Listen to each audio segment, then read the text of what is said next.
This is everyone's favorite aspiring revolutionary here, a wandering author, reminding you that we are all the authors of our own lives. As always, my message remains the same: spend less, live more, earn your freedom with frugality.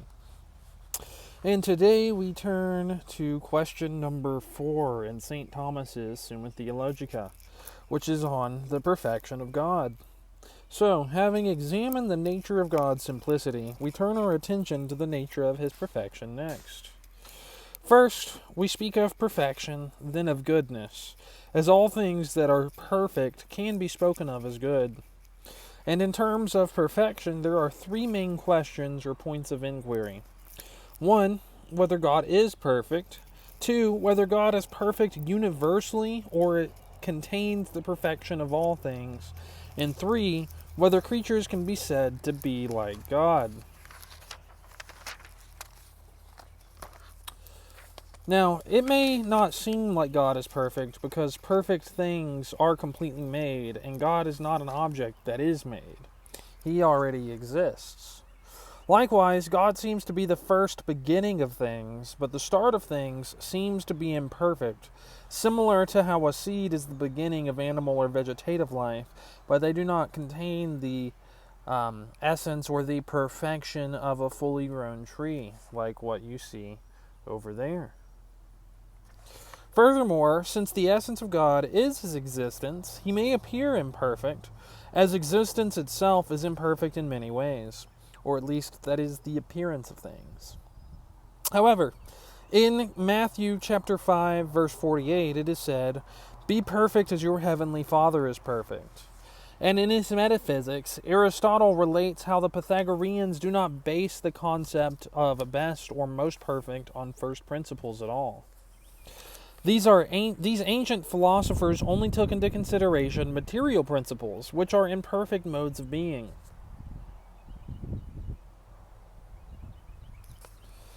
Matter as such is merely potential, but God is the first principle, not material, in the eyes of Aquinas.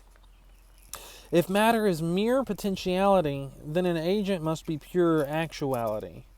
The first active principle must be actual and most perfect, as things are perfect in proportion to what they are in a state of actual being. The way that St. Thomas phrases this is, because we call that perfect which lacks nothing of the mode of its perfection. And in reply to the first objection, Gregory says in his book on morals, "Though our lips can only stammer, we yet chant the high things of God." So even if the existence of perfection as it is in God is outside of our mode of conception, that doesn't mean that we can't attempt to approximate it. Even though we may refer to a created being as perfect, this is only in relation to its actual state of being or actuality. Therefore, the word perfect signifies whatever is not wanting in actuality, whether this be by way of perfection or not. Material principles appear to be imperfect upon examination, so they cannot be absolutely primal, yet it must be preceded by perfection. For as Aquinas states, "For seed, though it be the principle of all animal life, reproduced through seed, has previous to it the animal or plant from which it came." So, even though a seed might appear to be imperfect, since it came from a perfect being, that is, the animal or plant from which it was derived, then the seed does contain the own seed of its perfection, in other words. Prior to that which is potential must be what is actual. To counter the third objection, St. Thomas argues that existence is the most perfect of all things. Nothing is actual except for that which exists.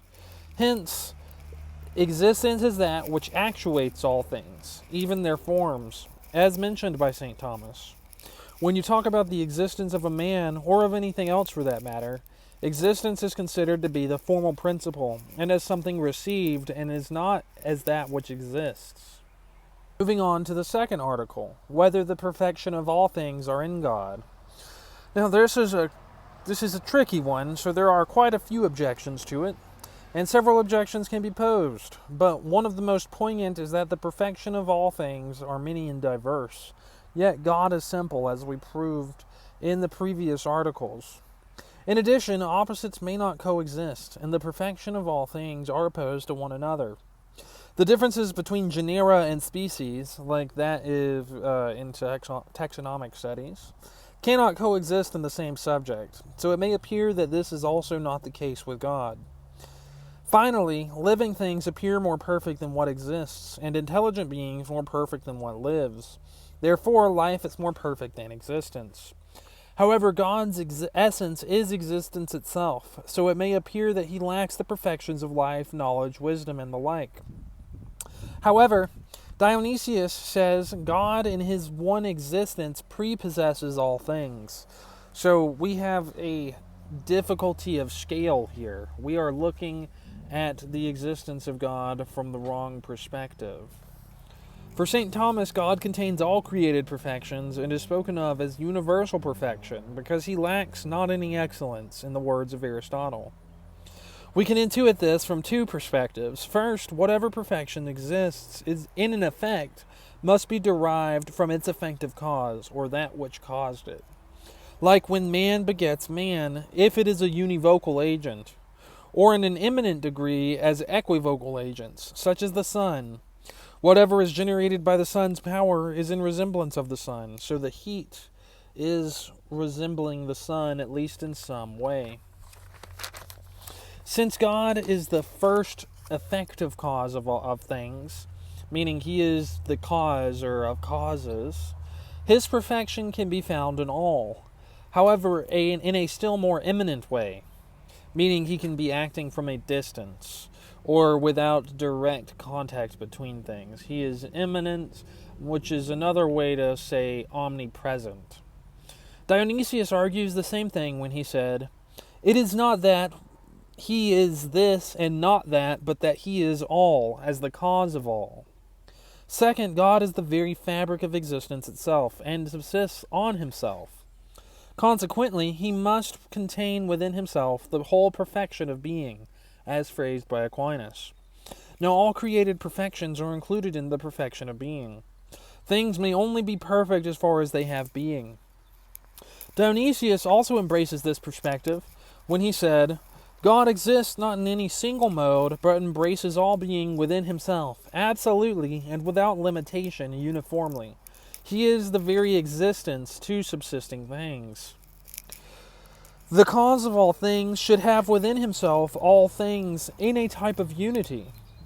So everything exists within God, although the converse may not be true.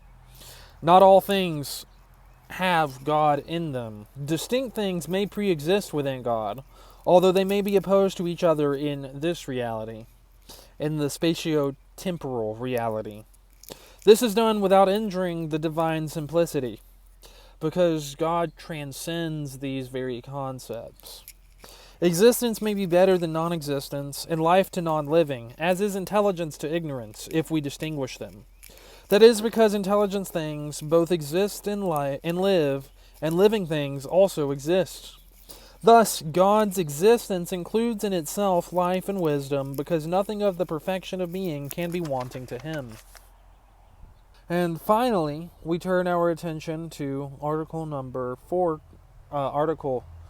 3 of Question 4, whether any creature can be like God. Now this is a universally objected to question, for it has been written, "There is none among the gods like unto thee, O Lord," in the book of Isaiah. However, at least I think that's the book. However, the most excellent creatures are those referred to as gods by participation. Thus, even less can they be said to be like God. To be like something would be to compare yourself to something. But things cannot be compared across a genus, and as such, there can be no likeness, at least from this perspective. Since God is in a genus unto his own, it may appear that no creature is like God. But remember, God presupposes or transcends the concept of genus altogether.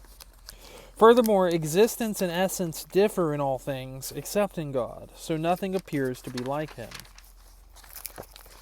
Finally, Isaiah the prophet stated in chapter 40, verse 18, "To whom have you likened God?" Like is like to like. So if any creature is like God, that would also mean that God would be like that creature. Thus, this all appears impossible. However, on the contrary, in Genesis chapter 1, verse 26, it was written, "Let us make man to our image and likeness." And in 1 John chapter 3, verse 2, "When he shall appear, we shall be like to him." So, it appears based on the scriptural evidence that things can exist in similarity to the Lord of Lords, to the God of Gods, to the divine simplicity. Likeness or being like something is based on agreement and form, although this varies according to the mode of communication. For example, if we take two red boxes of the same hue, they can be said to be of equal likeness. This is a perfect likeness if they are identical. If the two red boxes were only similar shades but not identical, this is an imperfect likeness. When we consider non-univocal agents, they may agree in form but not in formality. This is seen in the effect of an agent, which must in some way resemble the agent's form, as man reproduces man, but not as the sun reproducing heat. The heat is not of the same formality as the sun. They are similar but not identical. However, this is only true when members are contained within the same species. If they are not of the same species, they will be alike, but according to the same formality. This is like when we speak of hot things as being like a fire, but not equivalent to it. Or, in other words, a type of generic likeness. With God, who is not in any genus, because he presupposes them or transcends them, his effects are more distantly related. Nevertheless, in this way, all created things, so far as they are beings, are like God, who is the first and universal principle of all being. So, in reply to objection 1, Dionysius mentioned that although nothing is quite like God, that is not to deny all likeness to him. For the same things can be like and unlike to God, like according as they imitate him, as far as he can be imitated. However, they can also be unlike him in how they fall short of his perfections. God relates to creatures not as something belonging to a different genus, but as something that transcends it entirely. Likening a creature to God is done by way of analogy in this sense, not of formality. As God is essential being and other beings are beings of participation, they are allowed to participate in the grand scheme through the benevolence of God. Though a creature may be in some way like God, that is not to say God is like some creature. As said by Dionysius, a mutual likeness may be found between things of the same order, but not between a cause and that which is caused. Another way to think of this would be to say that a statue is like a man is not like a statue. Likewise, God is not like a creature may be like God. So, that brings us to the end of our inquiry on the perfection of God's being. What are you guys doing in order to inspire, uplift, and empower your local community today? Because this world isn't changing unless we all do our part, and you can count on me to do mine daily. Until next time, God bless.